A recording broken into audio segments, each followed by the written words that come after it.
Welcome to the Marvelous Work and a Wonder Worldwide Radio Talk Show. At no time during the history of our world has a place existed where a person can go and ask any question about their human existence and have that question answered with authority, clarity, and completeness. During this radio talk show, many of the great and marvelous things that have been hidden from our understanding since the foundation of this world will be revealed. We've always known these real truths. They exist, hidden in the back of our mind within the confines of our imagination. Within the human mind, seeds of imagination sprout into belief systems of philosophy and religion. But these do not answer the basic questions of our existence. Who are we, and why do we exist? Religion and philosophy have produced fruits of discord, prejudice, and hate. These things are destroying our humanity. The purpose of the Marvelous Work and a Wonder is to introduce the real truth about our existence as human beings. Within its answers, the solutions to our human problems are found. Most of our problems are a cause of our ignorance, and our current experience upon this earth manifests the influence of this ignorance. This show is where current reality meets real truth.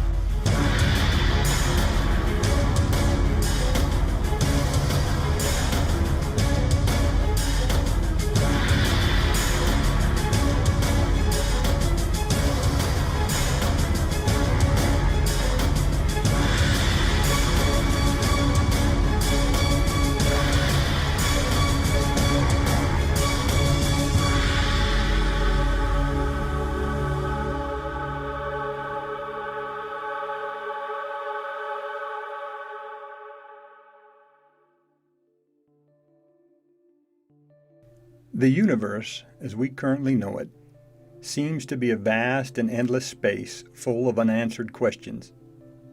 There are many things that we don't know about our relationship to the universe. But what we do know is that we exist as conscious, free-willed life forms. And from this perception, we form our own reality. But our reality seems to expand and change as we learn more about ourselves. We know that we often think about who we are as human beings. We wonder about ourselves because, unlike other life forms, we are aware that we have a relationship with the universe. We just can't figure out what it is. Some have wondered, how long are we going to be kept in the dark, existing on a planet, spinning through space for who knows how much longer? My name is Christopher. I'm called a messenger because I was assigned by those who know the answers to deliver a message of real truth. It is a message that can help the human race understand itself better. It can answer all the questions that people have ever wondered about their existence. For the next hour, I will attempt to introduce the world to a work that is unlike anything before it, anything that now exists, or anything that might come in the future. This work is called The Marvelous Work and a Wonder. There is no other work as marvelous, and there is no other that can fill the human mind with wonderment and a complete understanding of who we are and why we exist. The symbolism of the official logo for The Marvelous Work and a Wonder is a light that shines behind the world. The realities of this world block the light from illuminating our minds. They do not allow us to see the universe for what it really is. The darkness of the world's reality is ignorance. This ignorance, or lack of knowledge, comprises the errant way in which human beings view themselves and their relationship with the universe. This ignorance is responsible for all our misery and unhappiness. The Marvelous Work and a Wonder has the power to illuminate the mind and change the life of anyone who listens to its message and ponders its real truths. It has the power of transforming the darkness of ignorance into the light of pure knowledge, which is simply a clear understanding of things as they are, as they were, and as they will always be. Everything that the marvelous working of wonder reveals in its message has been hidden from the minds of the people of the earth, and it will remain hidden if, because of pride and the unwillingness of the people, they do not open up their minds and consider something other than what they already believe to be true. Things that are hidden already exist. They're just hidden, which means that it's hard for our minds to grasp them and find their true meaning. The purpose of the marvelous working of wonder is to assist a person in finding the true meaning and purpose of their existence. Current knowledge has failed to solve the world's problems. What humans understand and accept as truth has failed to create a world of peace and happiness. This ignorance has led to continual misery caused by war, pestilence, inequality, and poverty, all cause and effects of our ignorance. The final judgment of this marvelous working of wonder is whether or not it has the power to persuade the people of the world to do good. If the world considers its message and the people learn many things that they do not yet understand, can this work solve the world's problems and heal the emotional wounds of its people? The answer is simple. Yes, it can. Yes, it can. Yes, it can. To begin, let's consider for a moment our innate predisposition, our desire to wonder about ourselves. What causes this predisposition, and why don't other life forms have it?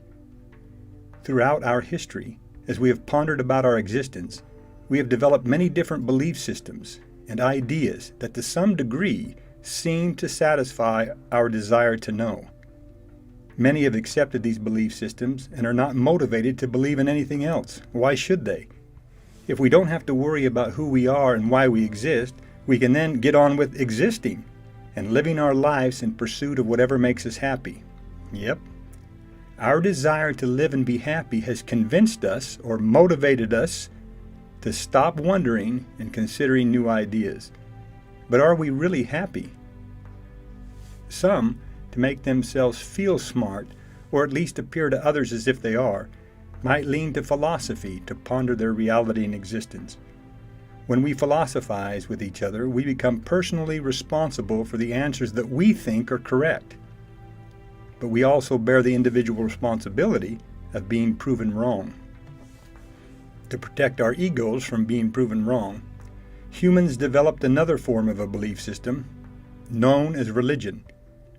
Religion takes away the personal responsibility of being right or wrong and places this burden upon others. The religious leaders, spiritual advisors, and those to whom we look for advice and answers to our questions. Then, over time, combining the two types of belief systems, philosophy and religion, or at least the personal responsibility tied to each, we've developed a scientific system that places the responsibility of understanding on each person who comes up with a theory.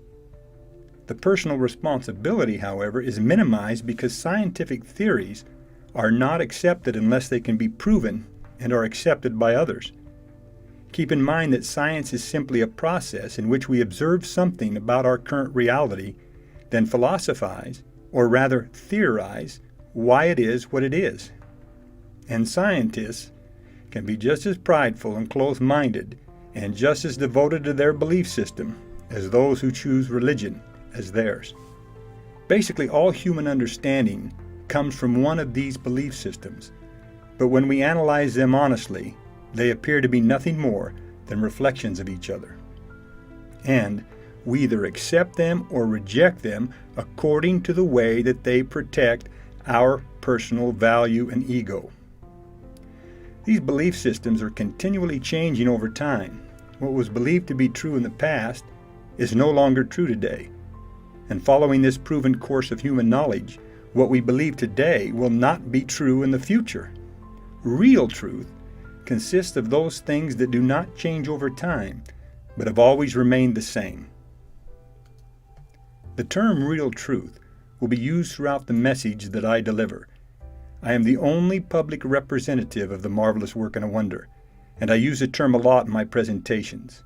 I bold the term often in all of my writings. I do this to emphasize the difference between those things that the world believes to be true but are continually changing, and those things that are real truth that never change.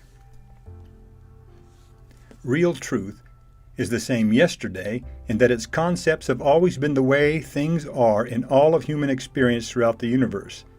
It is the same today because its information agrees with its past, and it will remain the same forever because it will always provide the same answers to our questions about human existence today as it did in the past and as it will in the future. This marvelous work and a wonder exists outside the realm of the belief systems that have developed upon this earth. It is not a philosophy for which I am personally responsible. This work's critics and enemies would like to believe that I made everything up. I do appreciate their vote of confidence and the flattery of my personal abilities, but an honest and thorough investigation into the marvelous work and a wonder would prove otherwise. This work is not a religion in any sense of the word. A person who embraces it becomes independently empowered and is able to break the chains of control by which organized religion holds a person's mind captive. This work cannot be considered a scientific observation that ends in hypothesis and theory. The marvelous work and a wonder has no theories that change over time and are replaced with future theories. It is based on unchangeable, real truth. It stands alone because it is the only work that offers the world this real truth.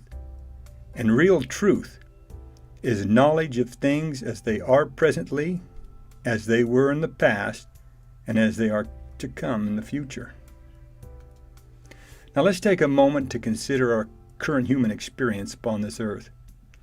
Our reality is what we observe today in the present.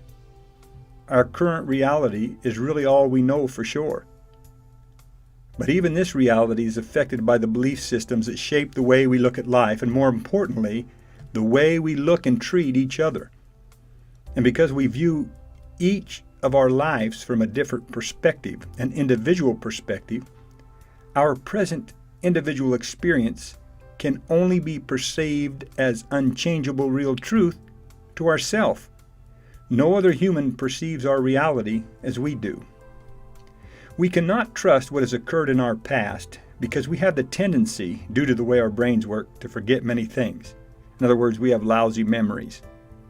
When we forget things about our past, our brain tends to fill in these blanks with our imagination, which is also affected by the belief systems that we embrace. Our past is directly linked to our present experience because we know that we had experiences that occurred yesterday before our present reality. Our past experience tends to shape our present experience. And we also know that our present experience is directly linked to our future. But how do we know this for sure when the future hasn't happened yet? We can assume that we will have a future because we know that we had a past. In the past, our present experience became our future experience. Thus, our future is linked to our present and our past. Now, I know that what I just explained might seem a bit confusing right now. So let me go on and repeat it again, because it is one of the most profound and important mental concepts to master in order to come to a complete understanding of unchangeable real truth. It is at this point where the marvelous work and a wonder leaves the path of conventional thinking and enters the realm of real truth. And remember, conventional thinking is continually changing as our knowledge seems to increase. The following explanation of real truth might be hard for some to accept and understand initially, but eventually, as we continue to progress intellectually into our future, it will be proven to be the absolute truth. Before I take a few minutes to explain this real truth in detail, hopefully in a way so that everyone can understand it, let me clearly state this real truth about human experience. Human beings have always been. There has never been a time when there haven't been human beings living somewhere in the universe. As human beings, we each exist independently of each other as unchangeable, free-willed entities that experience past, present, and future events on the exact same cognitive level. In other words, no matter what our perception of time might be currently, we actually experience all things in the present. Now I know that I lost many of you, and that there's very few of you who understood what I just said. So let's see if I can continue and help you understand more clearly by restating again what I said previously just a few moments ago. But let's put it another way. Our reality is what we observe today in the present. Our current reality is really all we know for sure. Our past is directly linked to our present experience because we know that we had experiences that occurred yesterday before our present reality. And we also know that our present experience is directly linked to our future. And again, how do we know this for sure when the future hasn't happened yet? Because in the past, our present experience became our future experience. Thus, our future is linked to our present and to our past. Now, I'm sure this still doesn't make a lot of sense to most people because few know the detail and the complete information revealed through this marvelous work and a wonder. But if one is willing and one listens to these presentations, in time it will all make perfect sense. Since this work can answer all of the philosophical questions that have remained unanswered throughout our history, let's consider one of these questions and use it as a backdrop to help establish the fact that human beings have always existed. Which came first, the chicken or the egg? If we plug the question into the concept that our past, present, and future are all directly linked with each other in a perfect continuum, then we can see that the chicken and the egg have always existed. From an egg's perspective, the present perspective of an egg, it used to be a chicken in its past. And in its future, it will be once again a chicken. And then that future chicken will lay an egg that will become again a chicken. So again, from the egg's perspective, has it ever not been a chicken? It's always been one in one of its forms or another. The theories of science, one of those belief systems we've invented to answer our questions, theorize that all life forms have evolved over time. The holes in this theory are revealed by considering the process of a chicken laying an egg.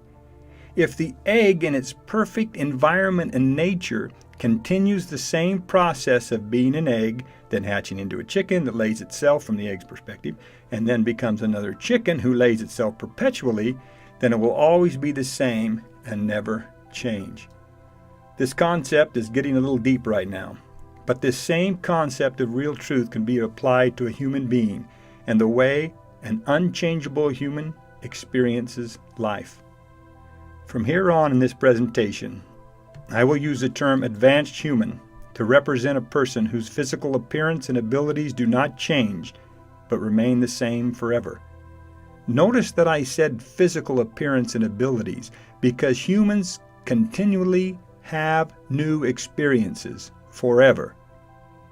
The reality of our existence, now revealed for the first time in the history of this world through this marvelous work and a wonder, is that in our past, we were advanced humans. In our future, we will be advanced humans. And now for the big shocker.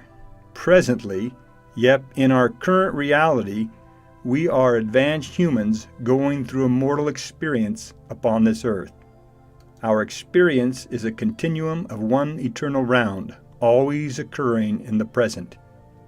As explained, as advanced humans, we do not perceive things as the past or future, but only as the present.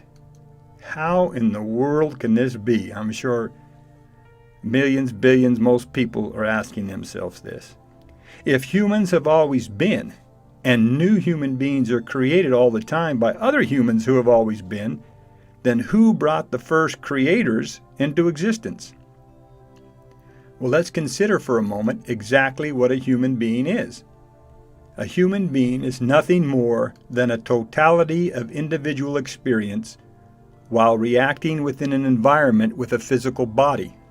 In other words, we are the sum of the way that we record the stimuli that comes from our environment through our senses. That's all experience is. The experience is recorded in the human brain. Very simple. Although we are not comfortable considering that a human is nothing more than what's stored in the brain, The proof is worth pondering.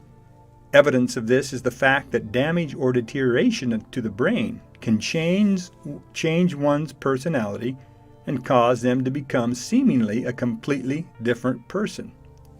But the greatest proof is soon to come. Science will eventually learn how to keep a severed head alive and fully conscious of its surroundings.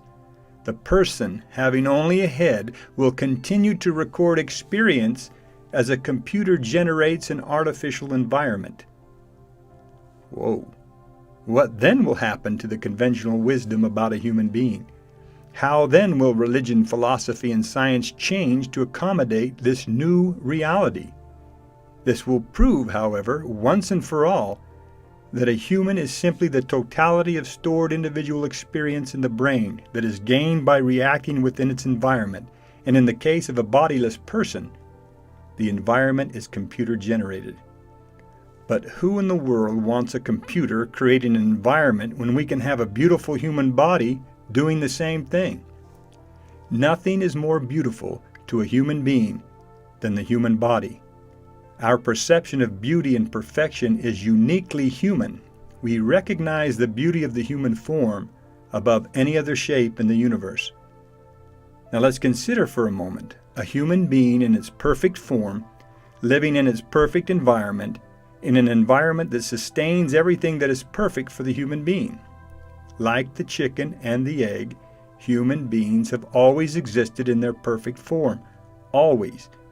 This is a real truth that might be hard for some to accept until they understand the details surrounding human existence. And now, for the first time in the history of this world, I will make an attempt to explain this incredible real truth, hopefully in a way that makes sense and lays the foundation for answering the questions about our existence. As explained, all human beings exist in their perfect form and environment in the past, today, and in the future. They are unchangeable beings as eternal as the universe itself. Again, for want of a better term to describe them, I will refer to them as eternal humans who exist in their first estate, so that they are not confused with advanced human beings who exist in the second state of experience that we'll go over in just a minute.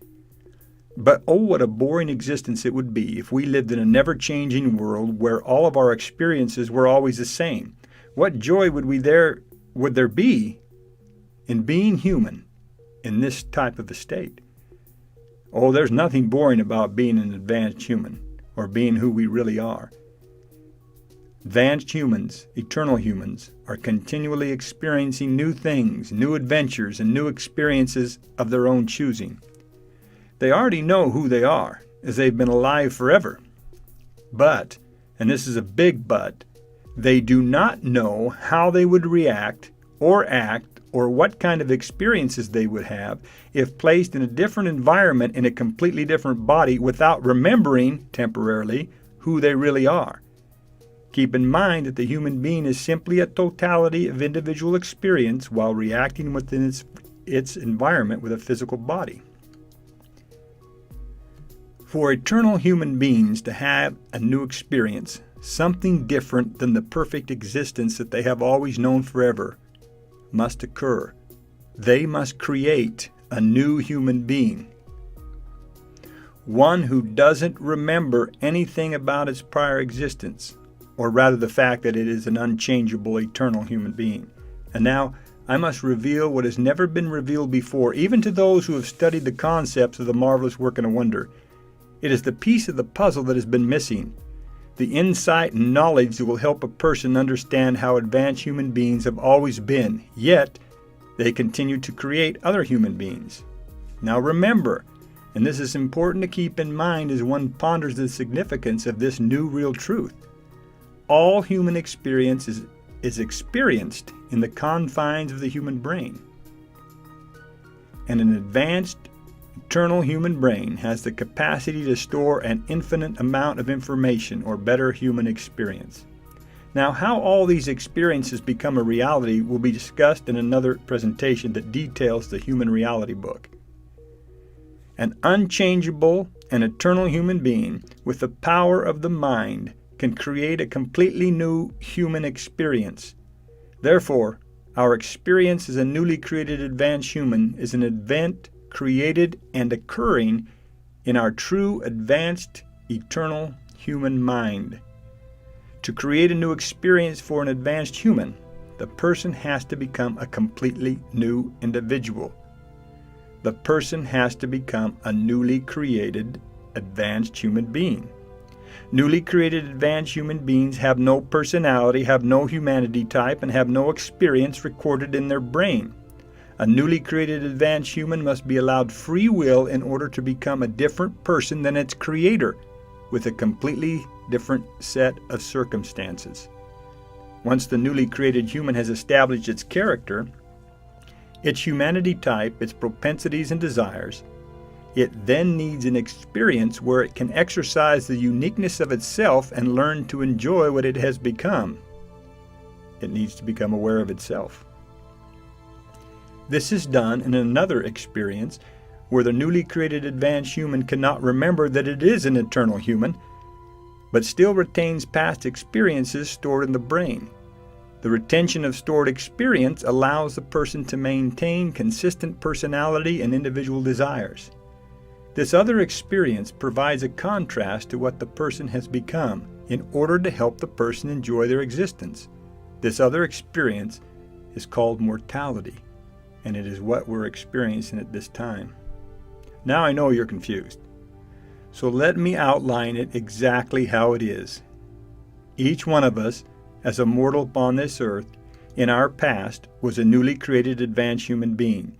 Now in the present, we have a mortal experience in which we can gain new experiences that contrast the perfect existence of our newly created character. After we have completed the course of mortality, we return again to being a newly created advanced human. This two-stage process, however, that occurs between a newly created advanced human's experience and their mortal experience is not the real truth about our existence as an eternal, unchangeable human being, our true self, and how we gain new experience. Remember, the experience of our true selves is an eternal continuum of the present experienced in the mind of an eternal, unchangeable human being. So, to hopefully clarify it all, let's take it from the top. Each one of us has always existed in our perfect human form in a perfect environment. Let's call this our first estate of experience. We exist in this first estate presently, have always existed in this state, and will exist in this state forever, so that we do not get bored and can experience all the wonderful possibilities of being human. We each chose to become a newly created person in order to experience a completely different life than the one that we were always used to, or the one we know what's going to happen day in and day out forever. We first had to become a newly created human being to effectuate and begin the new experience. So let's call this our second state of experience.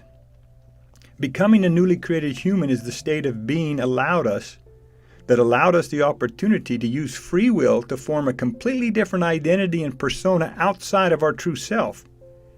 We then became immortal in order to understand and enjoy the complexities and nuances and experience of this new person we created. Let's call this our third state of experience. And after we're done being immortal upon this earth, we will return to being a newly created human who just had a mortal experience. Then when we're completely satisfied with the experience as a newly created advanced human, and have arrived at a state where we know we will not change again, thus becoming bored with the experience, per se, we stop the experience, returning once again to our first estate, or our only true reality as a human being who has always existed in its perfect form and environment. Then, as eternal advanced human beings, we'll share our experiences with each other, laugh about the experiences, compare them, and then get ready for our next new experience, which will consist of becoming a newly created human being in a perfect environment without any recollection of who we actually are, which allows us to form a completely different personality and humanity type of our own choosing then. Then entering a mortal experience where we learn to enjoy and appreciate the new person that we've become by having negative contrasting experiences that oppose the true nature of this new person. Yep, we exist in one eternal, continual round of human experience. As we go through each experience, we share in each other's experience. Some of us become advanced human mothers whose responsibility it is to foundationalize newly created advanced human beings and allow them free will to develop as they want. But most of us want the opportunity to have a new experience of which we do not know the outcome. Because if we knew the outcome, the experience would not be nearly as enjoyable and fulfilling. All in all, we share in each other's experiences, as we always have, as we do now, and as we always will in the future. How we transition from the first estate of experience to the second, and then to the third, and then back to the second, then to the third, without really leaving our first estate as eternal, unchangeable human beings, will be explained in more detail during the explanation and presentation of the book, Human Reality, Who We Are and Why We Exist. That broadcast will follow this introduction. What a marvelous and wonderful thing to have the knowledge that we have always existed and that we will always exist as advanced, eternal human beings having cool experiences that augment our joy and increase our happiness. It's wonderful to know that the universe exists for humans and that humans control everything therein. These real truths and others yet to be explained through this marvelous work and wonder give us a great sense of worth and hope. But if one thinks the people of this world are going to toss out all of their belief systems and accept this new concept, that one doesn't know the power and value of belief and what people gain from their current belief systems. Giving up any part of a belief system concedes that one is wrong, and no one likes to be wrong, folks. These real truths would not have had a chance of being considered at any time during the past. With the advent of computer and artificial technology and the way that they increase and improve year after year, our ability to consider things that otherwise might have seemed impossible in the past is increasing and improving. The real truths that are revealed through the marvelous work and wonder will be much more palatable to future generations. As an old saying goes, it's hard to teach an old dog a new trick. Or put another way, shouldn't try to put new wine in old bottles or you'll break the bottle. The real truth threatens the very core of human self-worth. If one holds value in what one believes to be true, and the real truth expresses the fact that all beliefs change over time, then one loses self-worth if one accepts this as real truth. Humans exist to increase and protect their personal value. Therefore, we all have a natural resistance to change, and it's all inherent in each one of us.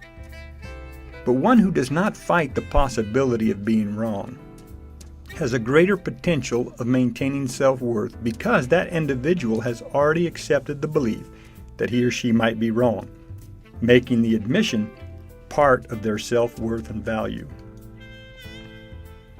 If we look at our history on this earth, it's not hard to see that most real truths are usually rejected when they are first introduced. As explained, the evidence of an actual real truth is that no matter how much we progress into the future, it is never proven wrong and it never changes. So let's take a brief look at what we know about our history upon this earth. If we take an honest look at the world's history, we wouldn't find much we could be proud of. What have we really accomplished that has led to the overall happiness and prosperity of the entire human race? Unfortunately, when it comes to history, we choose what we want to believe and make these beliefs, whether they're true or not, our personal truths. There are as many history books as there are historians. Each has a different idea and perspective about the past. Their speculations and opinions have become very burdensome when one sets out to unravel the prejudice of the historian from what actually happened. The fact is, it's impossible to know the real truth about our past by reading the written opinions of the world's historians. So here we stand, wondering what is true and what is not. since we seldom use our own common sense and intellect to figure things out on our own, owing to our desire to enjoy life and not worry about anything but self-fulfillment and pleasure, we rely on others to tell us the truth. Enter the world's belief systems to the rescue. These systems of belief define what we accept as history and what we do not. And if these systems of belief are flawed, then guess what, folks? What we believe to be true is highly susceptible to fallacy. Let's consider a few examples of our changing belief systems. At one time, seemingly civilized, God-fearing people embraced a philosophy that supported and condoned the use of dark-skinned humans to make money for themselves. This was called slavery. This philosophy didn't last through time, and the world eventually witnessed the darker-skinned race rise up to hold power and control over those whose ancestors once enslaved them. Based on the concept of never-changing real truth, a new philosophy emerged, that it is possible that all human races are equal in all things. This concept feels right to our common sense. Religion has changed drastically over time, proving in almost every instance to be the imagination of past generations, and these beliefs have become the mythologies of the present.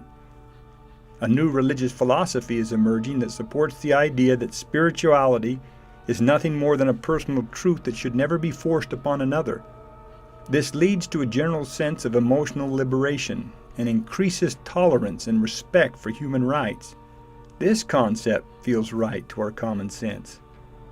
Science has changed over the years and continues to change as its theories strain to keep up with advancing technology. Can anyone today imagine an intellectual world where almost everyone believed that the world was flat? As science progresses, and remember it is still a continually changing belief system, new technologies have the potential to increase a person's chances of prosperity and pleasure. It would be nice if all of these changes in our belief systems actually did bring equality, emotional liberation, and more prosperity to the world. Wouldn't it be nice? But the fact is, although they should and have for a small minority of the people of this world, the majority still suffer from the same symptoms that were caused by our antiquated belief systems. We still have rampant inequality. The use of prescription antidepressants proves that we are not emotionally liberated in the least, and the gap between the haves and have-nots of this world continues to widen, engulfing an even greater portion of the world's population. So why are all these perceived wonderful changes in our philosophy, religion, and science failing to improve the human race as a whole? Because the current belief systems are still changing and therefore are not unchangeable real truth. So now we're right back where we've always been upon this earth, contemplating our existence and wondering whether or not real truth actually exists. We are seeing wars and rumors of wars all over this world. The innocent are being slaughtered, justified as unavoidable casualties of war. Ironically, war plays a huge part in most major religious histories, touted as God-ordained and justified throughout the Bible, and also responsible for 2/3 of the stories in the world's most recent scripture, the Book of Mormon. War permeates every part of our existence and mortality. Why do we love war? Why do we love war so much? Look at the movies that entertain us, the video games that intrigue our children. The world lives by the sword, and if it continues to, then it is by that same sword that it shall die. A great beast like a leopard, and feet as the feet of a bear, and a mouth like a lion, rose up out of the sea and began to devour the earth. Oh, well, okay, enough of the dramatics. But that's a metaphoric way that a wise one once used to explain what's happening on earth. It's a way that people would rather believe that misery is caused to other humans, rather than the way that misery is actually devouring our world. No one wants to consider that they personally are participating in causing misery to other people. Let a fictional beast take the blame.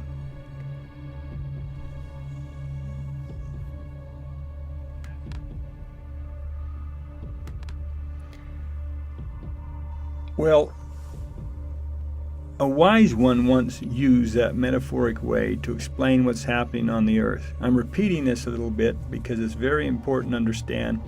I had a little bit of computer glitch, and so I'm going back and repeating what's been recorded. So bear with me, because what I said about the beast and the leopard, the feet of the bear, and the mouth of the lion rose up out of the sea, that was used by a very wise person who understands what's happening on the earth. And it's a way that people would rather believe that misery is caused to other humans, rather than the way that misery is actually devouring our world. No one wants to consider that they personally are participating in causing misery to other people. Let a fictional beast take the blame. But folks, it's not a beast that's doing anything to our world. Money is devouring our world. The economic systems of the world, fueled by money and those who control it, are reshaping our world into societies of codependency, where the mantra exists, you can buy anything in this world for money. For without money, who can buy or sell in this world? But instead of creating more widespread abundance, it has engulfed whole nations and cultures and enslaved the people to the mark it is set by its standards of wealth, prosperity, and success. But what's going to happen to the world when one nation's economy starts to grow and eventually catches up with another great nation's economy? But then it grows even bigger. Guess I'll have to stop short of giving a verifiable prophecy here, but since I'm not a prophet, not in any sense of the word, I'll discuss this in the future as the events of this portend reveal themselves in our current experience. The fires of capitalism and greed spread throughout the world, and the smoke of their torment rises and blinds the whole world. None who allow this great beast to affect them have rest, not day nor night, as they worry about money and how they can get more to reach the mark of success set by the world. Through artificial means, by using alcohol, prescription drugs, and illegal ones, the world seeks a refuge from its own ignorance and the cause of its own misery. No one has come up with a solution. No one knows what to do. Throughout the history of this earth, the answers have seemed elusive, hidden somewhere, but we don't seem to be able to discover them on our own. Since we don't know what to do, and none of us are any better than any other, because no one has come up with any viable solutions, and all of our belief systems have failed us. Therefore, we have a personal excuse for our behavior. Why should we be held responsible for our actions during an experience upon this earth if none of us knows what to do? How can we then be held responsible? We have a viable excuse. But listen closely. When we chose to augment our experiences as an eternal, unchangeable human being by creating a new persona and a new life for ourselves, we didn't want to be left with any excuses. We didn't want to fail because of some excuse. We wanted an honest and fair probation of our humanity. We wanted to see what our personal We wanted to see what our personal potential was about. We wanted to know how we would fare in the new experience as a new person exercising free will. We didn't want or expect any excuses. So we planned our experience in mortality to provide the answers at some point along the way. Today, in June of the year we call 2012, is the point in our mortal experience where we are provided with the answers and solutions in order to take away the possibility of any excuse during this third estate of our experience. From this very moment, the world no longer has any excuses. And at the end of the day, at the end of our experience we know as our current reality, we'll all judge ourselves and base our personal happiness on this personal judgment. We all expect a fair probation, rather a fair test of our humanity and how we reacted and acted with our free will. And since we will realize then that we usually acted contrary to our true natures during our mortal experiences, this adds to our joy when we realize that, geez, I'm sure glad as an eternal unchangeable human being. I'm not like that after all. We learn to appreciate our perfect existence. This marvelous work and a wonder provides all the hidden answers. Foremost in its principal foundation, it has established a viable plan that will work with current economic systems to end poverty throughout the world. In association with the marvelous work and a wonder, the Worldwide United Foundation represents the only plan that will work. I'm not going to go into specific detail about this plan at this time, but this I know. There is no philosopher, no religionist, no scientist of any field who has ever shown a flaw in this plan, nor ever will. None can give any viable excuse why the plan of the Worldwide United Foundation couldn't work in our present world with our current economic systems. The fact that it will work gives further empirical evidence of the real truths associated with the marvelous work and a wonder. Now let's consider this work's other components. 7 books have been written, or are in the process of being written, and published that make up these other components. I'm calling the books associated with this work components because put together, they offer the people of the world a better chance to learn things that they have never considered before. Yep, they help take away any excuses.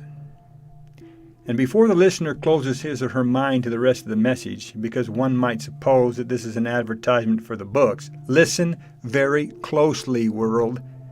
Everything about the marvelous work and a wonder, every single one of its components, books, anything, information, is free of charge. There are no strings attached, no obligations, nothing but free information, albeit the most important information the world has ever encountered. The book Human Reality, Who We Are and Why We Exist, along with its future addendum, will become the most widely read component. It transcends all of the customary and traditional belief systems that, again, have done nothing to solve our human problems. It is intended for all the people of the world, any who are looking for the answers to their existence. I mentioned a future addendum to this book. Its first edition is intended for the people of the earth as far as they have progressed intellectually. The world can only handle what the people can understand based on their current reality. Shortly, we'll discuss how the message of the marvelous work and a wonder is delivered to the world. In short, the message is given according to the accepted beliefs of the masses, giving them a better chance, taking away their excuse, to open up their minds to understanding concepts of real truth. I'm not going to go into much detail about the books during this introductory broadcast. Each book has its own broadcast where we will detail each one, how it was written and why it was written, each addressing specific audiences, and each giving its own empirical evidence of the real truth and the veracity of the marvelous work and a wonder. The Human Reality book is intended for those who are sick and tired of the current belief systems. It is intended to exceed all philosophies, religions, and scientific theories invented to answer the questions that these belief systems have failed to answer. There's another component of the marvelous work and a wonder called the light of the moon, the plain and precious words of the ancient prophets. The major powers in this world are ostensibly religiously based on Scripture, mostly the Bible, or at least the leaders pretend to be in order to keep the believing masses on their side. But there's no book written about the real truth associated with the men, the so-called prophets, upon whose words and writings these major religions, and consequently world politics, are based. These religious founding fathers were quite different than what their followers believe. Their ancient messages, when deposed of traditional interpretation, give wonderful insight into our human experience and the questions that we have. And listen up, all you religions of the world.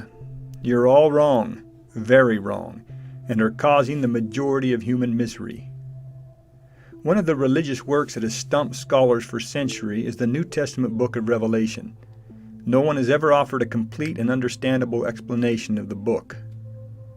As further empirical evidence of the marvelous work and a wonder, the author of Revelation, he's known as John the Beloved in some religious circles, has supplied another component of the marvelous work and the wonder and given the answers to the metaphors and symbolism he used to compose the book of Revelation. Biblical scholars have never known its true meaning and purpose.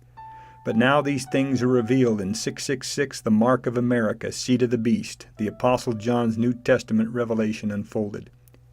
It not only unfolds the mystery of the biblical book of Revelation, but it offers unprecedented answers and solutions to our human problems.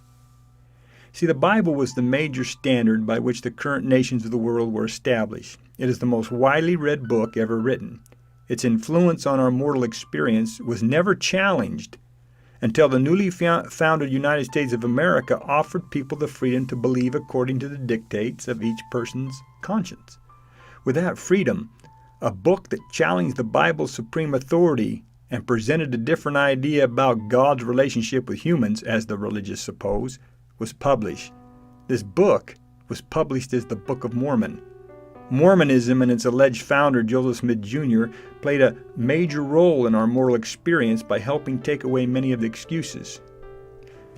This will be explained. That's never been explained before, as we detail his book in another broadcast. As the world is faced today with the possibility of the first Mormon U.S. president, one of the most powerful men in the world, and as Mormons permeate every fiber of society in subtle but powerful ways, the people of the world deserve to understand the real truth about Mormonism and its purpose.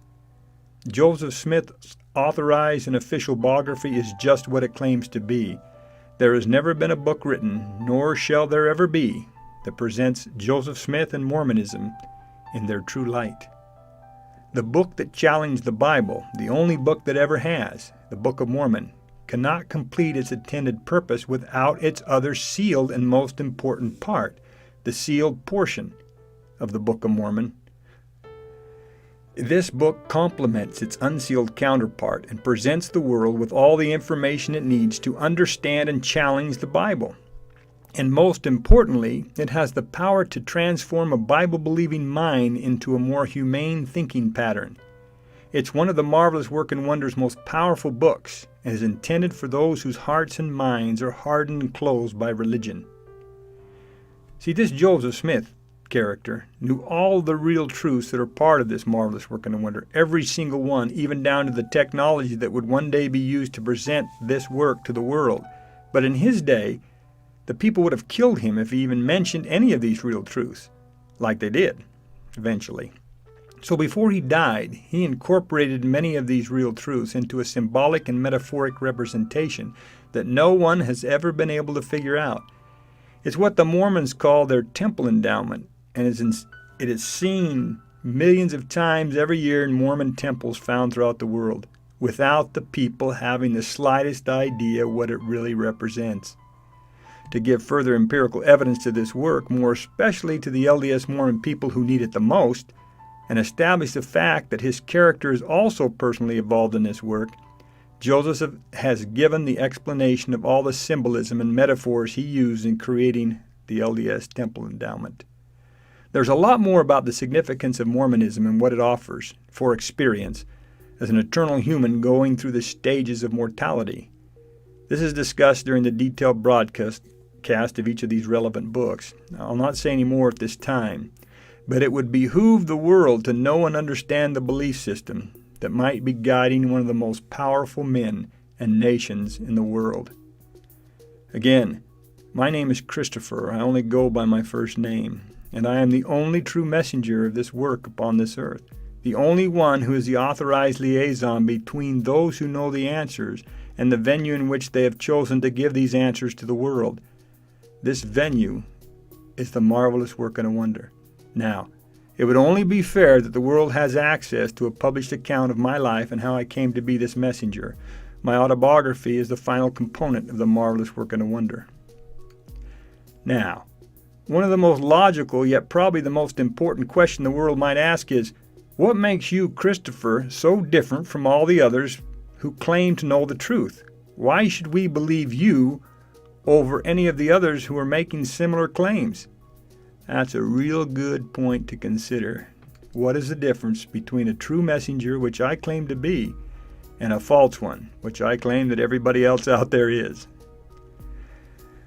Well, Let's forget about the messenger as a person for a moment and consider an age-old brain teaser that might help point out some of the important differences.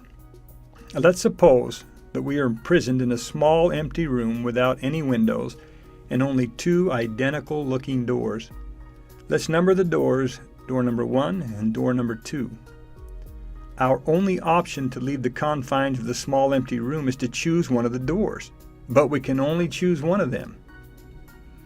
Behind one of the doors is a long drawn-out torture that ends in death. Behind the other is freedom and real truth. Left alone by ourselves, the choice would cause us a great amount of stress. We know that we do not know which door is which. If only there was someone to help us make the choice. So here comes this guy telling us that he knows which door we should choose. But then another guy comes along and he tells us the same thing. We know that they know, or at least they claim to know, and we know one specific thing about each of the messengers. One always tells the truth, so we'll call him the true messenger. And we also know that the other guy always lies, so we'll call him the false messenger. Now here's the conundrum, or our problem in distinguishing which guy to believe and which one to trust. We don't know which one to believe because we don't know which one always tells the truth and which one always lies. They both look the same, they both act the same. They both tell us that they know which door we should choose. But how do we know which one to believe? And to further complicate our dilemma, we are limited to asking only one question to either of the two. We only have one question that we can ask. What question should we ask? If one would think about the situation long enough, using logic and common sense, one would conclude that the only proper question to ask either of the two is, what would the other guy say is the door to real truth? Because it wouldn't matter to which one we pose the question. If we ask the true messenger, he is going to tell us that the other guy would say that the real truth is behind door number 1, because he knows that the other guy always lies. Keep in mind that freedom is behind door number 2. The true messenger is going to intentionally mislead us according to the established fact that he knows the false messenger is lying. He's going to try to help us. Use our common sense. If we ask the false messenger, he would tell us that the other guy would say that the real truth is also behind door number 1, because he knows that the other guy always tells the truth, and the false messenger is going to always lie about what the true messenger is going to say. So both their answers are the same. We might not know which one is the true messenger, but they do. The real one knows who he is, and the other one knows that he's not, but lies and pretends to be. The key to finding the door to real truth is to choose the door that neither one mentions. We have to reject both answers given in order to find real truth, and depend on our logic and common sense to figure out what is right for ourselves. We cannot trust not even the true messenger unless, and this is important, our common sense and logic proves to us that he is a true messenger and that the other is false. But this is certainly not possible by listening to either one of them. We must depend on ourselves. True messengers are forced to use what the world accepts as truth, most of which are falsehoods, in order to guide us to the real truth. They are forced to use the lies told by the false messengers, which the people have accepted as their truths, to help people find the truth for themselves. People must learn to trust themselves and their own logic, because they often cannot trust who is telling them about the truth. A true messenger does not tell a person that he or she is wrong, but helps us use our common sense to learn for ourselves. There is no better teacher or student than our own mind, for it is only in our mind where we accept what we believe to be true anyway. But the true messenger must work with, not what he knows is real truth, but with what those for whom the message is intended know and accept as truth. Consider the following way that this real truth is presented in a religious prose. Listen to this. But behold, The Jews were a stiff-necked people, and they despised the words of plainness and killed the prophets, and sought for things that they could not understand. Wherefore, because of their blindness, which blindness came by looking beyond the mark, they must needs fall. For God hath taken away his plainness from them, and delivered unto them many things which they cannot understand, because they desired it. And because they desired it, God hath done it, that they may stumble.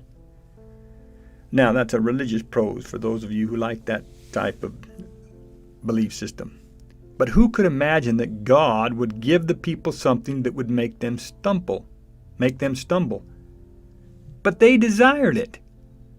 Thus, a true messenger gives the people what they want according to their beliefs. And when the people stumble and find that what they believe does not answer their questions or solve their problems, the people then become more apt, according to their free will, to finally consider the real truths from a true messenger. Well was it said, when the people are ready, the messenger will come. Because an honest person knows that he or she does not know, it's a human propensity to suppose that someone else might know. We spend all of our lives searching for the answers within ourselves, only to be disappointed by our inability to make sense of it all. So we seek for answers outside of ourselves by listening to others who we perceive might be smarter than we are, or at least have somehow figured out the answers. Once we admit that we do not know, we begin our search for the answers anywhere we can find them. Throughout our history, many people have claimed that they knew the answers to our questions. Not that any of these really knew the answers, but in seeking for personal self-worth, they made the claim. Let me explain why this happens and how a false messenger begins. As long as there have been people alive on planet Earth, they have questioned their existence. They often gather together and contemplate the same types of questions. Why am I here upon this insignificant planet, spinning around in space? How did this planet get here? Is there a purpose for my existence? If so, what is it? Is death the end of this existence? If death is the end, then shouldn't I be taking advantage of life? Is this life the only chance I get to experience consciousness? What creates consciousness? Why do I randomly and effortlessly dream when I'm not conscious? Why do humans appear more aware of themselves than other animals? Do animals ponder and question their existence as humans do? If animals do not question their existence, then why not? Is there a higher, more intelligent power than that of a human being? How can human beings have the capacity for such great love and compassion, and yet at the same time create such misery for each other? Does life exist elsewhere in the universe? Why is peace and happiness so temporary and often elusive? And what exactly is consciousness anyway? So a guy comes along and realizes that a group of his peers has these types of questions that they don't have the answers to. He realizes that the people have placed a considerable value on their questions. They want to know the answers, and they would give up a lot to know them. The guy doesn't know any more than anyone else, but realizes how important it is to his peers to find the answers. Whether he is simply a nice guy or tries to be, who wants to help his peers and give them some hope about themselves, or his motives are more self-centered in that he wants to increase his self-worth among his peers, whatever his motivation, he begins to invent answers to their questions. But in order to make his answers feel right to the people, he is forced to base them on what the people already know, or rather what they think they know. In the beginning of our experience in mortality, the things that people knew for sure were those things that they could observe with their senses. They had, for example, empirical evidence of the forces of nature that were much more powerful than they were. They saw how the natural world worked, how animals dominated each other and lived in their natural environments. They observed the beauty of the natural world and their own interactions with it. These people knew what real truths in their reality could not be questioned or challenged. So what did the false messengers do?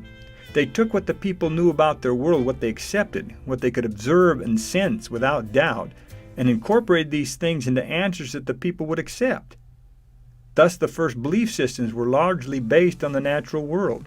And these false messengers combined what the people could see in nature with their desire to know the answers to their human questions, and created all sorts of different belief systems. Before long, people begin to divide themselves throughout the four corners of the world, largely based on these different belief systems. The false messengers who were responsible for the creation of these belief systems might have, for example, combined the natural world with the human world to create some of the answers. Others fashioned their belief systems into one that was entirely based on nature itself, thus incorporating the powers of nature into human reality. And there were belief systems that combined simple humans with supernatural imagery, changing the forces of nature into human form. That's where you get Poseidon and Zeus and all those characters. And then there are those who acknowledge the power of humankind and believe that human beings had all the power they needed to come up with their own answers. This kind of belief system was the most advantageous to the false messengers. It was easier to control the people and what they thought when the people believed in the power of the messenger. If the people could be convinced that the messenger had omnipotent power even over the laws of nature, then they no longer had to worry about the answers to their questions or value the responsibility of looking for the answers themselves. They could enjoy life and pay their messenger for the answers in money and adoration.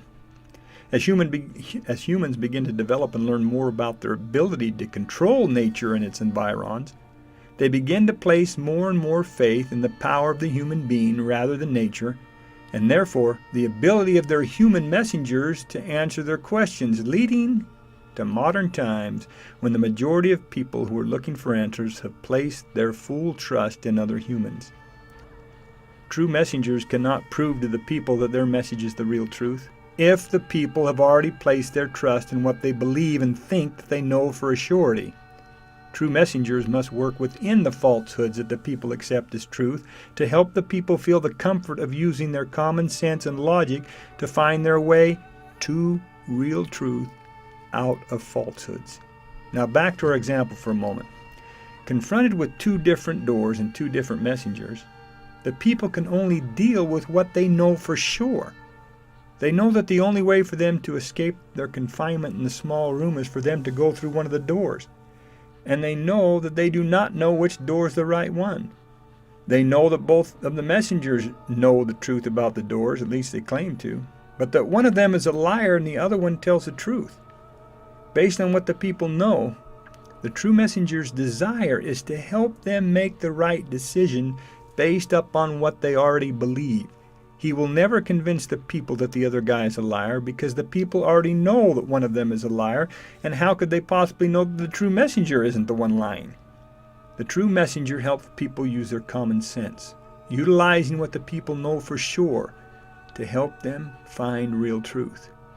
In the brain teaser example I used, the people are forced to use their common sense to figure out the right question to ask since they only get to ask one.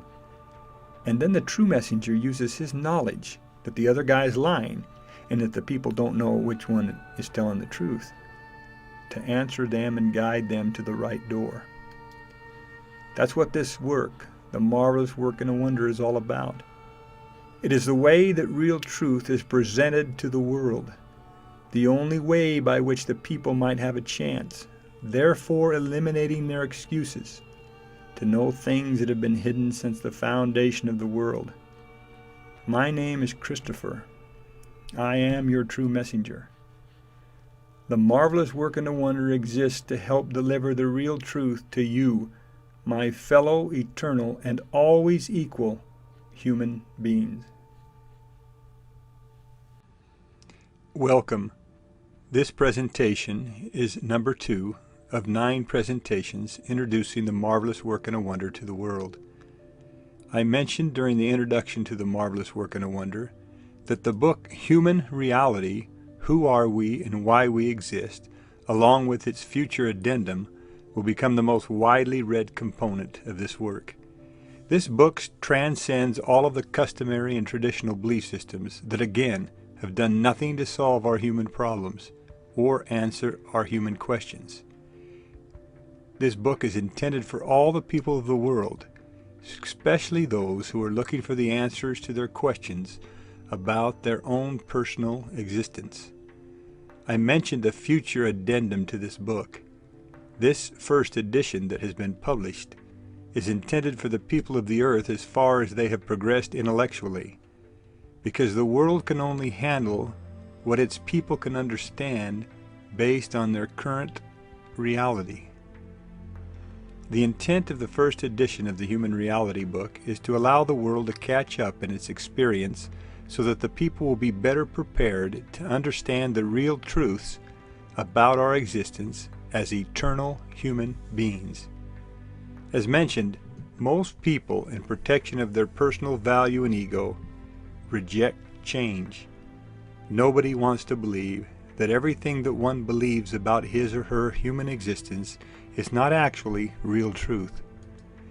As the marvelous work in a wonder challenges current belief systems, more help will be needed from advancing technology and intelligence in order to establish empirical evidence of its truths. Patiently, I like to call it the patient of the saints, we have to wait for a good portion of the present belief systems to leave our world and take with them their antiquated prejudices, their narrow views, and basically everything that they have done to the world to put it in the state that it is. Many of the older generations don't have much good to say about the upcoming generations.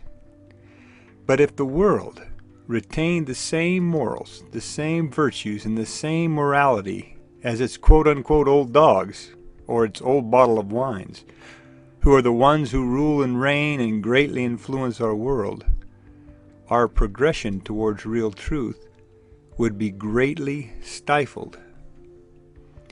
But we should learn to have patience with our fellow humans who know very little about their true existence as equally eternal human beings.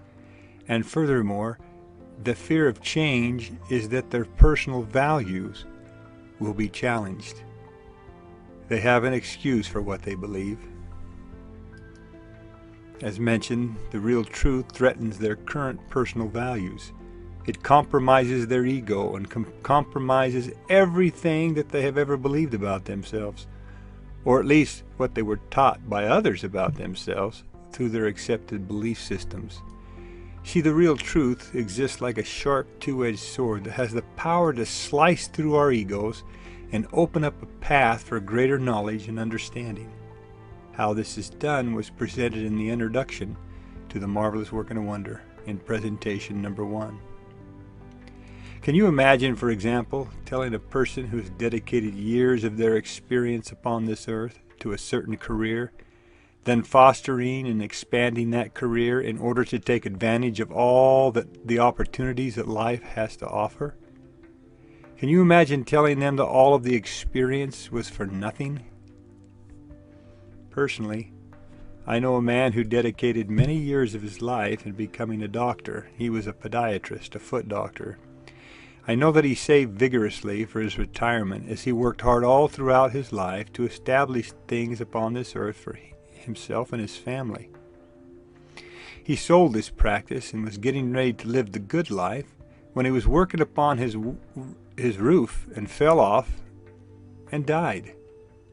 It's a true story, and similar scenarios happen many, many times every day upon this earth as humans proceed to live out their reality, believing that what they're doing is of great worth, only to have it end at any moment. From this man's personal perspective, was life worth living? What a travesty to experience life in this way. It appears that all there is to look forward to is death. At least so it would seem to those who only see this world from their current perspective. The real truth is, there is no such thing as death as we consider it from the standpoint of our reality as advanced, eternal human beings. And it's from this perspective, that of a newly created advanced human being, that the Human Reality Book was written. Let's review for a moment what was introduced as the 3 stages of our human experience. First, we have always existed, we exist today, and we will always exist as an eternal human being. This is our real, true self.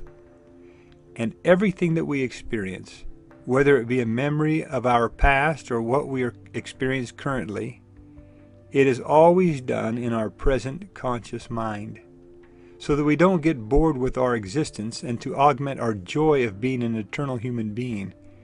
we have the ability to enter an experience which can be best understood as a virtual world that is generated by a highly advanced computer program that allows our minds to interact with the program in a suspended physical state, but continually exist as an eternal human being. While our eternal brains interact with the program, it does not allow us to have any memory of who we are. This permits us to develop into a completely different free will character, a new person, outside of our true selves. This then becomes our second estate, or the experience of being a newly created advanced human being. And our third estate is the one that we are experiencing now upon this earth as mortals. The Human Reality book deals with our experiences only in the second and third estates. The reason for this is because the newly created human who we have become outside of our true selves is the only experience that concerns us as eternal human beings at this moment, while we are interacting with the program that allows us to have the new experience. Furthermore, in order for each of us to personally benefit from the experience of interacting with the program, we need to immerse ourselves, all of our concentration and mental efforts, into the program and its overall purpose. And the program's only intent is to provide us with the experience of being newly created advanced human beings, and then thereafter to experience mortality. Within the parameters of the program, the mortal state enhances the newly created advanced human state. And that's all the knowledge, that's the hokey pokey that the world is to have, that is now revealed through the Human Reality book.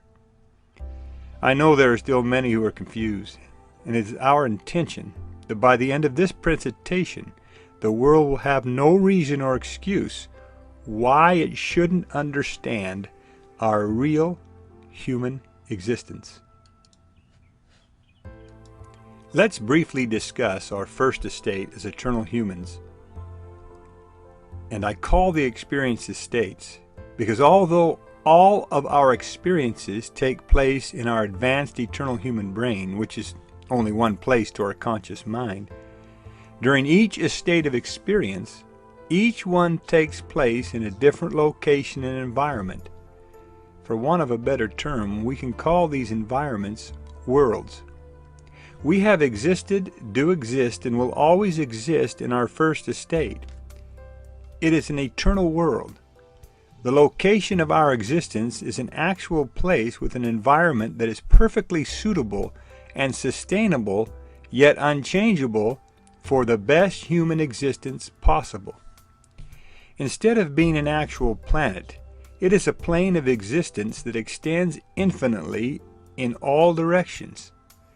Just as we cannot perceive that the world is round from our local perspective upon this earth during our current reality, as it appears to us to be flat, an eternal human does not perceive its environment as being round, but a never-ending environment existing on a plane. If an eternal human were to walk forever, the being would never reach an end of running into other humans who have always existed and who have continual, multidirectional experiences infinitely forever.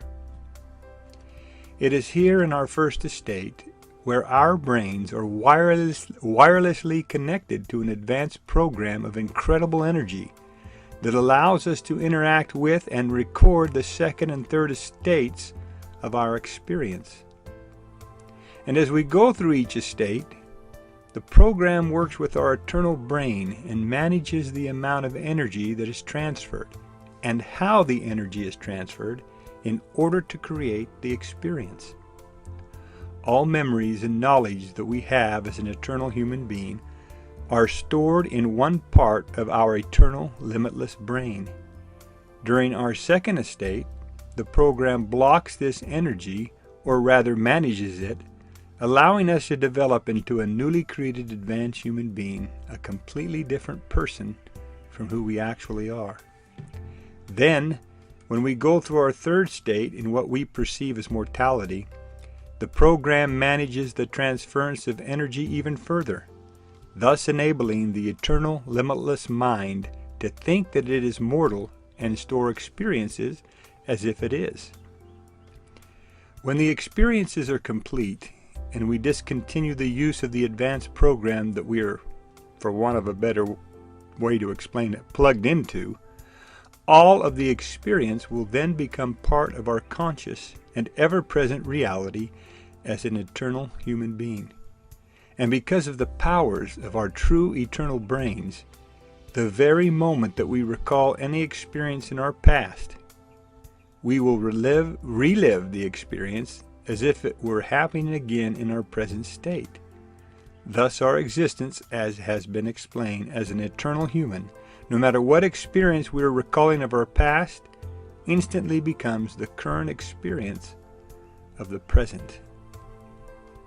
As eternal humans, when we want to recall a past experience, our brains are able to find the memory, make it a conscious thought, and then we relive the experience as we recorded it, utilizing all of our senses in reliving the memory exactly like we experienced the event in the environment in which we first had it.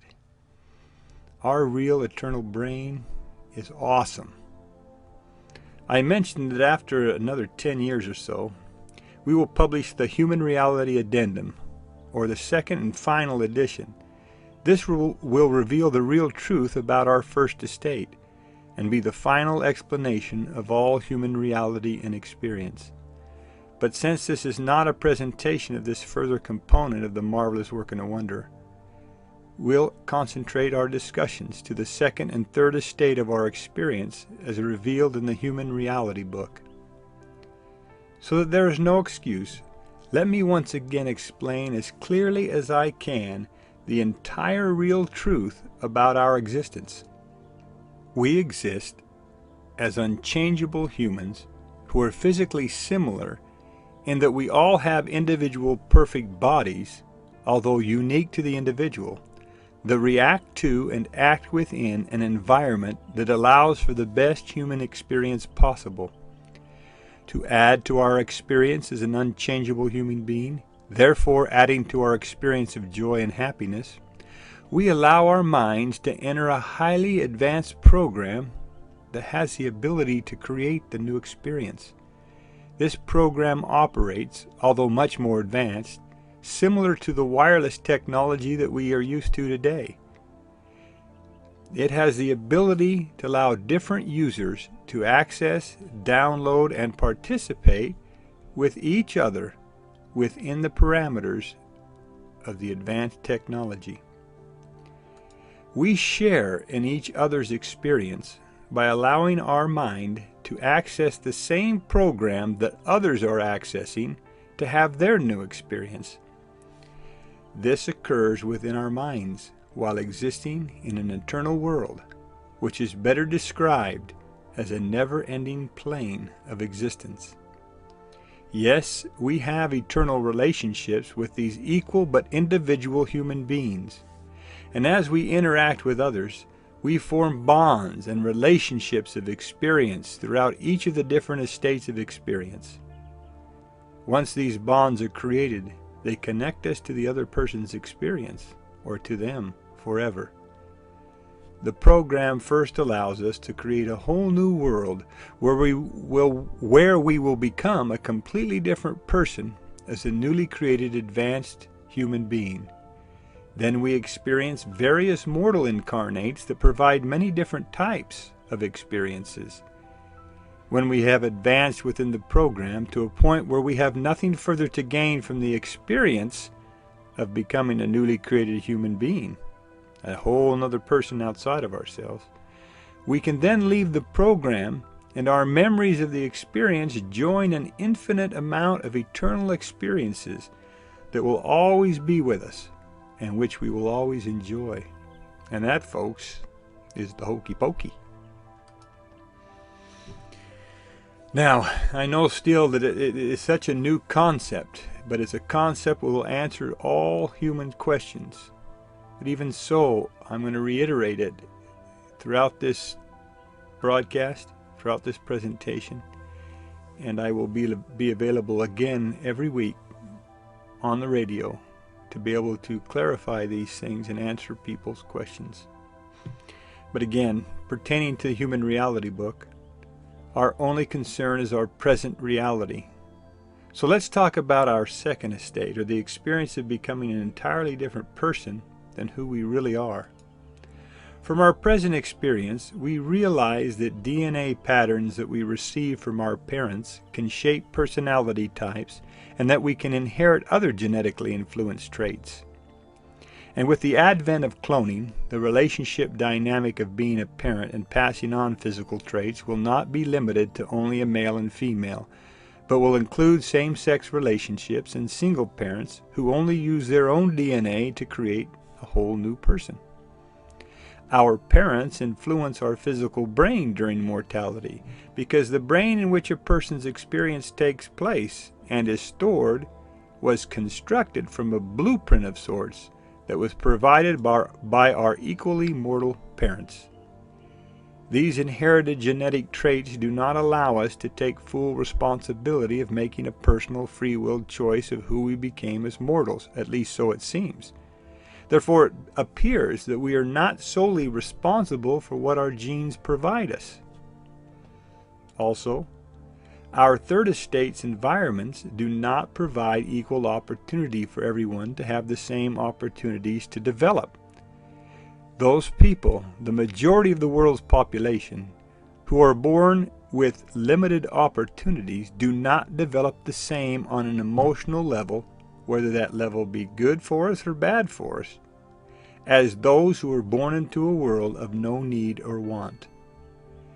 Therefore, our mortal environments also influence who we become during our mortal life. In our third estate, our capabilities, or rather our free will, is limited and controlled by these two factors. Again, who our parents are and what mental and physical traits we inherit from them, and in what environment we experience life. This fact seems to take away free will and make us puppets of circumstance. However, according to how things really are in the universe, when it pertains to human beings, none of us are puppets, and we each control all aspects of our experience. Yes, every bit of our experience is controlled by each individual. Free will is the eternal component of our true nature. We experience what we want to experience. Yes, but this contradicts everything you just said, Christopher, about our mortal existence being a product of genetically inherited factors and our environment. How can we be personally responsible for who we are if we are subject to the abilities and limitations that our parents gave us and the environment in which we live? This is why our second estate is set up differently than how it is here in mortality. In our second estate, there are no inherited genetics that take place, and we exist in a perfect environment, an environment of no need that provides all opportunities equally to all individuals to develop how they desire according to their free will. The program that establishes the environment in our second estate creates a similar environment to the perfect environment in which we exist as eternal humans. This is necessary because the body in which the newly created human will develop and become a completely new person cannot be influenced or manipulated by the environment, or the newly created person will become a product of the environment instead of the product of free will and personal choice.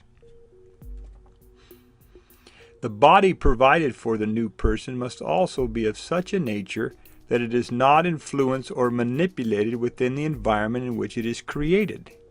Thus, the body and the environment in which it exists allow only the person to determine what the newly created being becomes. It allows free will. And it is only through exercising free will that our true self, as eternal human beings, unaware that we're going through a new experience, can control the person who we become. If there were not free will, then we would have no control over the person inside the parameters of the program we are participating in to create the new experience. Here's how we became a newly created advanced human being.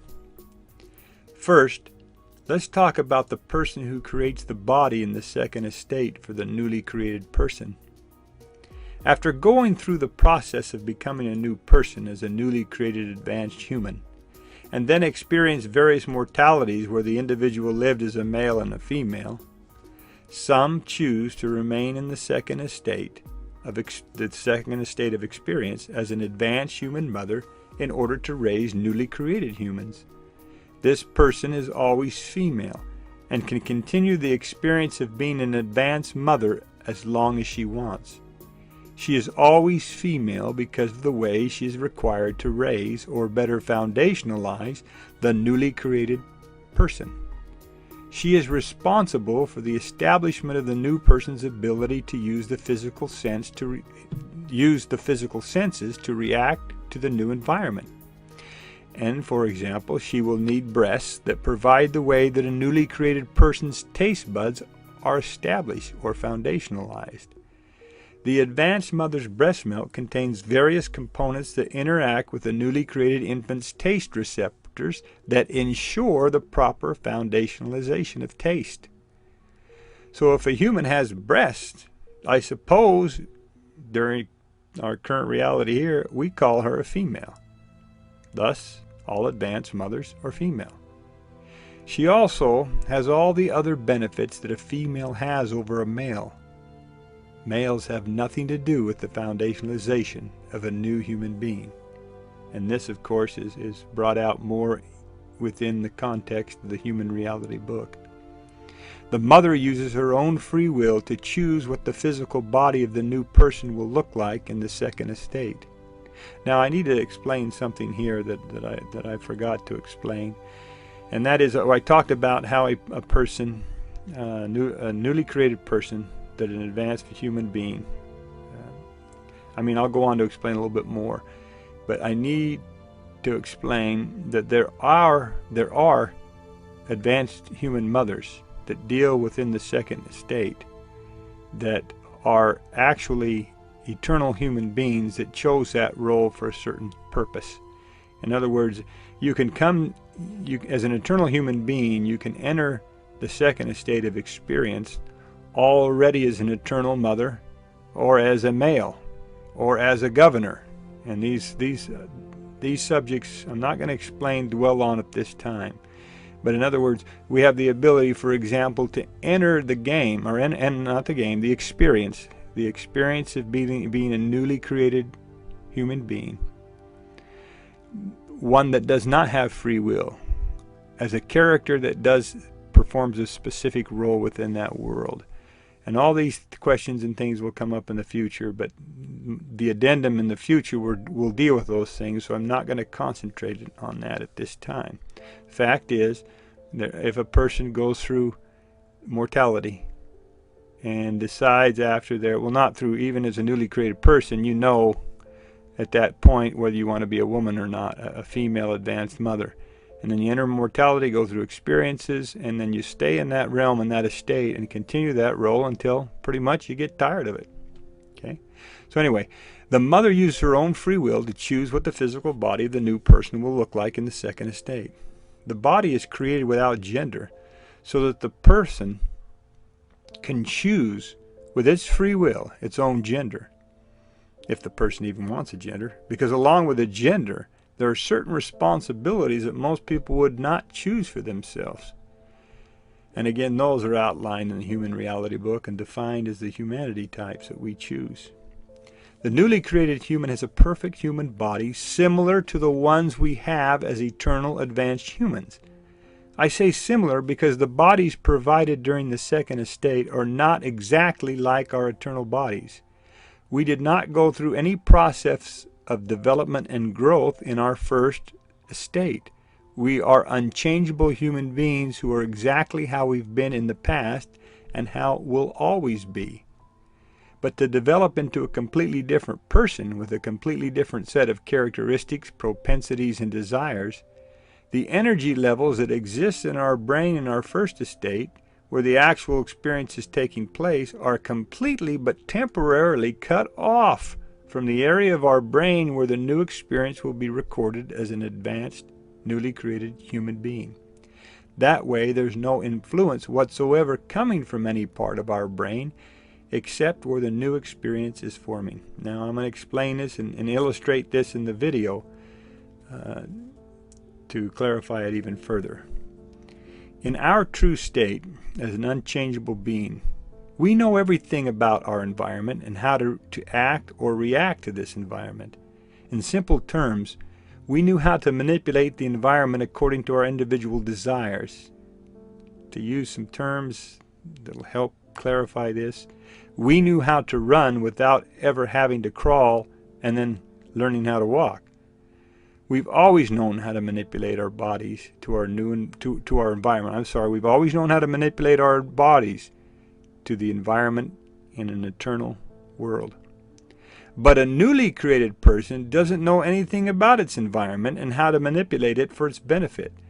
The way that the new person acts and reacts to the environment is something that will be developed along with the new person's other individual and unique characteristics. Therefore, the newly created human has to be an infant first and learn on its own how to live within its new environment. And since it has no stored instructions of how to act in or react to its new environment, it is provided with another human who knows all there is to know about the environment and is there to help the infant learn on its own. This is another of the responsibilities of an advanced human mother. Because the newly created human has never been a human before, according to the fact that all of its memories are blocked and it has a completely blank slate on which to create its new persona, it wouldn't have the slightest idea of what it wanted to look like. But the mother does.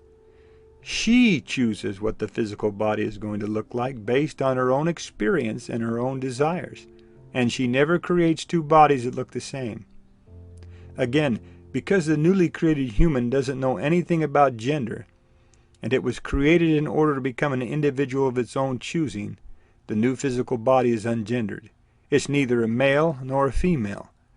Created in the exact image of the eternal humans who wanted the experience. Eternal humans in their equality are, of course, equal. This means that they are ungendered. If one was male and one was female, then they wouldn't be equally endowed with the same abilities and potentials. Females would have a much greater advantage over males. Being male or female is exclusively limited to our experience in our second and third estates. Becoming one gender or another is a way in which we individually choose how we want to react to our environment. Females have different bodies, which in turn act and react differently than male bodies. It's a pretty simple concept to understand. Our advanced mothers help foundationalize our humanity and give us all the nurturing we need to become a human being.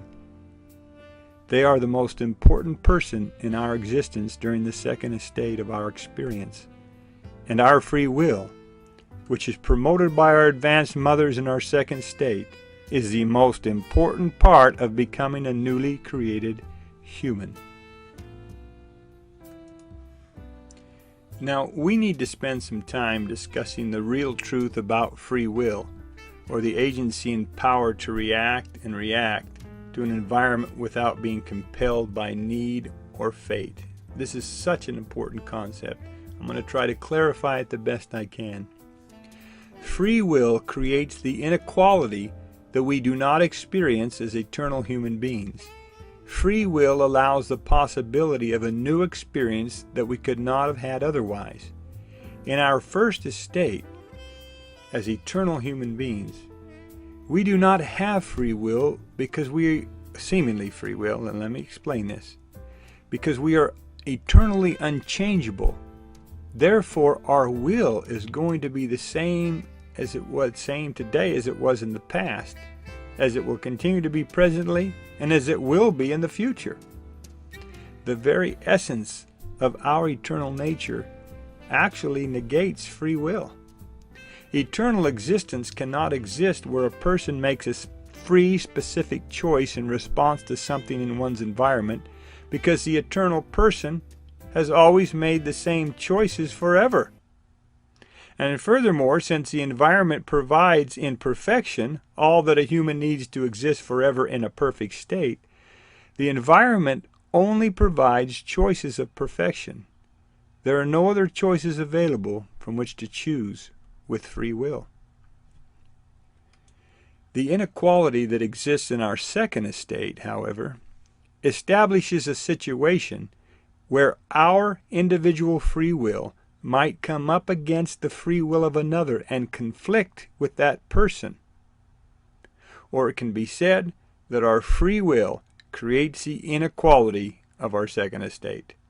Therefore, our second estate accounts for and allows this by establishing different worlds, planets, where people exist according to the comfort level that they experience in expressing their free will with others.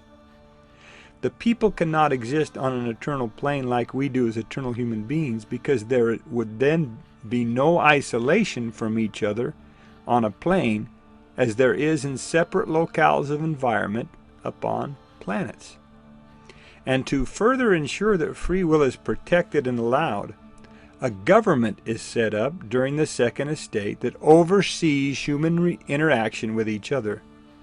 The government is not a democracy, because the rights of the minority are just as important as the rights of the majority.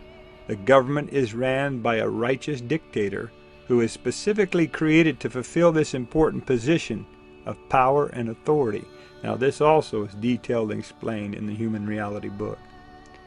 And because free will is allowed and protected in the second estate, there are limitations placed on the abilities and potential of each newly created human according to the use of the person's free will and how the use of their free will affects the free will of others. The development of newly created humans in our second estate of experience has specific laws that are only applicable to that estate. These laws are based entirely on the purpose for the second estate, and that purpose is the exercising of free will and the eventual joy that each person receives in becoming a new individual with the ability to exercise free will. To recap what free will is, in order to help us understand the big difference between our first and second estates, both which are experienced in a perfect human environment, let me reiterate the real truth of the matter of free will. The correct definition of free will is the individual power to act and react to an environment without being compelled by need or fate. In other words, free will is negated when what we do is determined and manipulated by our past, present, or future. In other words, we are not free if we know what action we are going to take and are compelled by this knowledge to take it. And we are not free if we are compelled to act a certain way because something in our environment doesn't give us any other choice. As eternal and perfect humans existing in our first estate, we know exactly how we are going to act in the future because we acted the same way to our environment yesterday, and we would do the same today as we always have forever. So in this sense, as advanced eternal human beings, we do not have free will. But it limits the joy we can receive from existence. Simply put, if as eternal and perfect humans we didn't have the opportunity to use the advanced program of experience to create a new character for ourselves, we get pretty bored with our existence. In our second estate, we begin the process of establishing a foundation for our free will. In other words, we become a completely new person that can exercise free will. And in our third estate, we exercise the potential of our free will in an environment where we are free. But the free will that we exercise is completely unrestricted. Now, the Human Reality book details more of this I'm just going over it briefly here. I know it might be confusing, and again, that's why I'm going to be available every week on the radio for people to call in and ask these questions. But now, we're back to the contradiction that I mentioned earlier about our free will being restricted in mortality in our third estate as a result of our genetics and our environment. It's a contradiction because it is a real truth that our free will is complete and unconditional all through our mortality, as it was during our development as a newly created advanced human in our second estate. We can do whatever we want here upon this earth. No one can actually force us to do what we do not want to do. Now is the time to understand another real truth in order to resolve this contradiction. While existing as newly created advanced human beings in our second estate, we choose the conditions, timing, and the parameters of the environment in which we want to experience our mortal lives. We are able to do this because during the eons of time we exist as newly created advanced human beings, we are able to observe many different mortal experiences had by other humans. And as advanced humans, we have the intelligence to gather a good sense of what our life is going to be like during certain conditions of our third estate. Therefore, it was our free will as newly created advanced human beings that placed us in certain environments with certain parents upon this earth. To understand how these choices of mortality are made, we need to consider a few more details of how we developed in a perfect world as an advanced, newly created human being, or how we dealt with our second estate. There's a lot about our second estate that is covered in the Human Reality book, of course. It was published to help us have a better idea of what our existence was like during this experience. It would take me hours to cover all the concepts revealed through its pages, but I would like to cover a couple more points during this introductory presentation. Introduction to the book, anyway. In our second estate, we are not aware of our free will because we haven't experienced anything that opposes our perfect existence. In other words, we do not experience joy because we have yet to experience any sort of pain. We developed into a completely unique individual, each with a unique and personal perspective of the self. Being raised in a perfect environment allowed us to gain incredible self-esteem and value for ourselves. We actually think, and are correct on many levels, that the universe revolves only around us. There is nothing in the second estate that challenges our self-centered and egotistical perceptions. Therefore, we don't recognize our self-value as being anything than what it is, the way it's always been, perfect. And having this perfect perception of ourselves, not only do we not appreciate who we have become, but we have no appreciation for anyone else, who are just as perfect in their self-centered and egotistical perceptions as we are. We realize that to test ourselves, or rather prove to ourselves that our self-worth and value is what we thought it was, we had to enter another state of existence where we could be challenged and tested. During mortality, our self-centered and egotistical perceptions of ourselves are challenged for the betterment and enjoyment of our eternal existence. This is where the third state of existence comes into play. This is when we need some further clarity about our second estate, the one we experienced before we became mortal, and how we experience our third estate as a newly created advanced human. Again, all experience occurs in our advanced and eternal brain. Through the stages of the advanced program of experience, for want of a better way to explain it, we are presently and are always living in our first estate. We experience our second estate in a body very similar to our true nature as an eternal human being. And within this realm, we are experiencing our third estate in the confines of the mind of the newly created person we became during the second estate. At least so it seems, and will always seem to us as we go through the experience of existence in the second and third estates. And the experience of our second estate, along with what we are experiencing in our third estate, occurs in the present, in the confines of our eternal mind. Mortality is experienced in the mind of a newly created advanced human. The experience is generated by the same program that is generating the experience in our true self's brain as an eternal human being. The energy allowed by the program regulates the level of energy, thus our physical and mental abilities differently in each estate. Of course, as we experience our third estate, here upon this earth, there seems to be no other experience of reality than that which we have presently in our conscious mortal state. But what about our unconscious mortal state? Do we not dream? And in these dreams, do we not believe as we are dreaming that the experience is real? We do not recognize it as not being real until we wake up. But then we realize that the dream was not real, nor will it continue to be part of our human experience unless, of course, we dwell on the dreams and then change our reality to conform to them.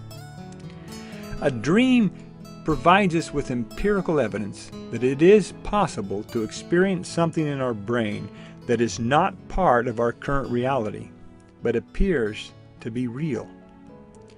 During the dream, we can feel emotion. We can feel pain, sorrow, fear, joy, elation, and all other kinds of things, emotional aspects, during a dream. Some of us can even fly, and some of us can stay underwater indefinitely and seemingly transcend the laws of nature in our dreams. But are our dreams real? If we could remember them precisely as they took place, we would have to concede that they seem to be real and that they provide an experience in which our physical brain reacts to an environment that existed solely in the confines of the dream itself. We have experiences in dreams with other humans. We have an experience with them, and the experience feels real. We interact with them, and they interact with us. The experiences feel real. But are they? If we ask anyone from our dream experience if they recall being a part of our dream exactly how we remember them to be, the answer will inevitably be no. The experience that we have in the first estate involve interactions with other humans who are equally endowed like our true self with the same potential and abilities. There are no limitations placed on any of the humans living in a perfect environment with a perfect human body. That includes the perfect human brain. There is no eternal human being who is more powerful than another. There is no inequality of any kind. Thus being the case, there is no need for a government or for the eternal human to subject itself to any other human. Because in this perfect state, a person will always act appropriately in order to perpetuate the perfect state. Thus, there is no free will, in essence. In other words, no one has to worry about not being as perfect as everyone else. We've always been this way, and no one has ever questioned how we became this way because we didn't become this way. We've always been this way, eternal human beings. At last, I have to go off track here for a minute to help the world understand this point of an eternal human always being perfect and eternal. It'll help in our understanding of how things work. Let's take what science has hypothesized about existence and utilize its theories to help us understand this important real truth. Consider an element in its pure form that never changes and has been this way forever. Since science has speculated that everything started with a Big Bang, let's consider the elements that caused the Big Bang. We cannot use any of the elements that science currently designates as elements because science maintains that all the known elements came into existence after the Big Bang. Science fails us because it cannot explain what caused the Big Bang and what elements were involved in the explosion. So let's invent an element that supposedly caused the Big Bang. Let's call this new element Elohimide. Nah, let's just call it Eternal Element A. Element A has always been and could never have been created because it existed before the Big Bang in its pure form. And if we suppose that element A was somehow created out of something else, we have to wonder what was the very first thing then that created the very first thing.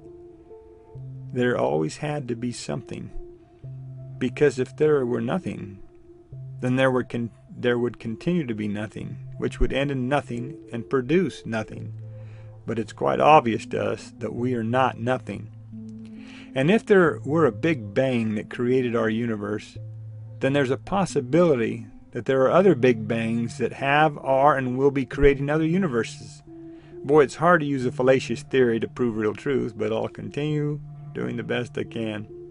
So we have element A, and it has certain properties that do certain things. In our example, using scientific fantasy, element A creates big bangs, which then allows a possibility for life to happen somewhere down the road.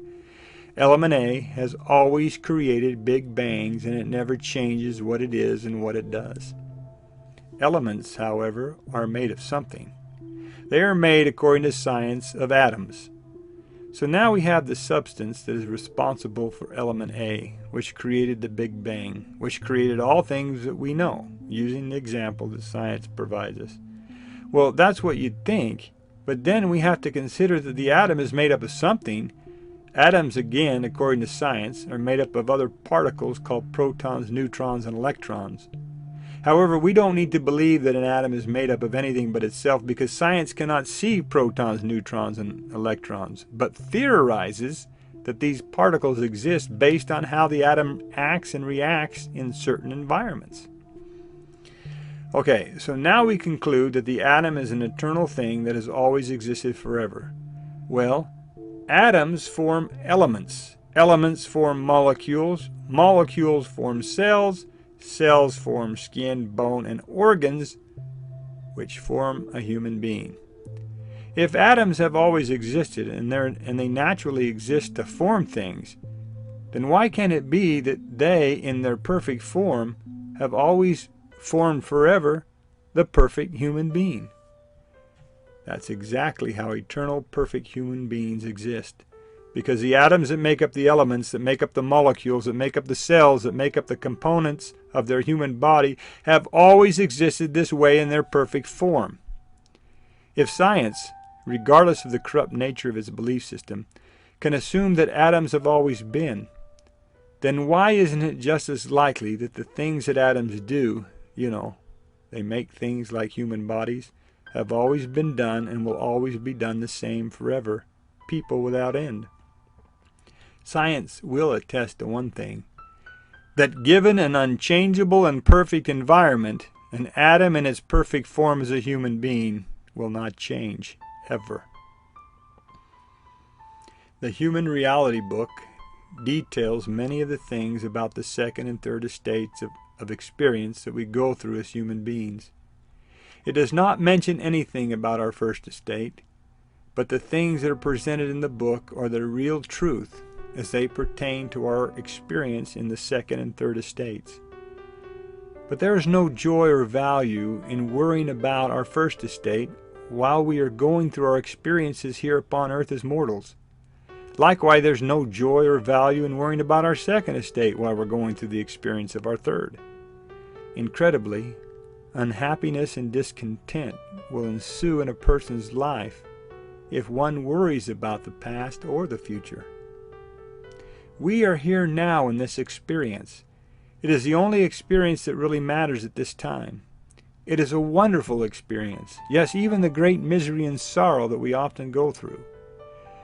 Knowing the real truth about it should enable us to realize the great importance of it to our overall experience as an eternal human being.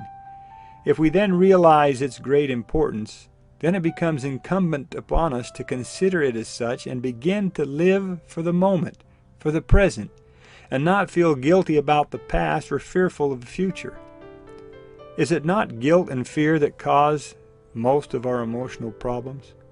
We feel guilty about something we did in the past and fear what might happen to us in the future. The real truth presented in the marvelous work and the wonder should help us understand that we will never change the past and we cannot change the future. It will be, what it's always been. A bunch of eternal, perfected human beings living in the present, although in different estates of experience. We have a wonderful opportunity to take advantage of this third estate of our experience as the person we are at this time, in this moment, which we will never be again. So why not make the best of it? Because in the end, in the real end, it's all good. Really good. And that, folks, is what it's all about.